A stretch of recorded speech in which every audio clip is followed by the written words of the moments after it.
महिमा हुई खंडित पर बोले स्वामी यतीश्वरानंद महाराज। रुड़की के जीवन दीप आश्रम में सतचंडी महायज्ञ के समापन अवसर पर स्वामी यतीश्वरानंद महाराज ने मीडिया से मुखातिब होते हुए कहा कि बद्रीनाथ धर्म में नमाज पढ़ाए जाना एक अपराध है और वहां तैनात अधिकारियों को इस लापरवाही पर तुरंत बर्खास्त कर देना चाहिए।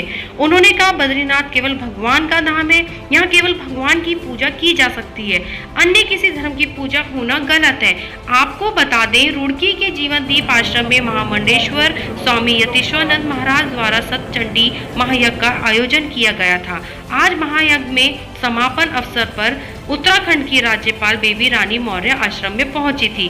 इसी दौरान मीडिया से मुखातिब हुए स्वामी यतीश्वरानंद महाराज ने बयान जारी कर कहा कि प्रदेश के इतिहास में बड़ा ही कलंकित दिन हुआ है कि उत्तराखंड की मुकुटमणि बद्रीनाथ धाम जहां किसी धर्म की पूजा नहीं हो सकती, लेकिन फिर भी वहां नमाज पढ़ी गई। उन्होंने कहा कि वहां जो अधिकारी हैं जिनकी जिम्मेवारी वहां की व्यवस्था और परंपरा को बनाए रखना है, उन पर कार्रवाई होनी चाहिए और तुरंत बर्खास्त कर देना चाहिए और उन्हें जेल भेज देना चाहिए।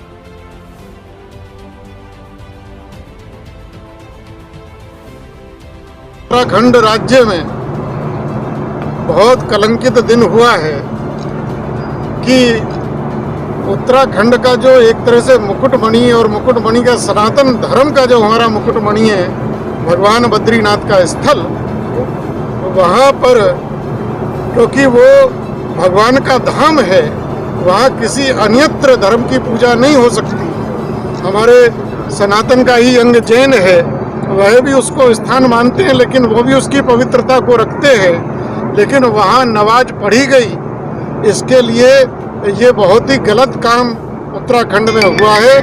एक तरह से उत्तराखंड के लिए बड़ी शर्मनाक बात है, यहाँ की सरकार के लिए भी।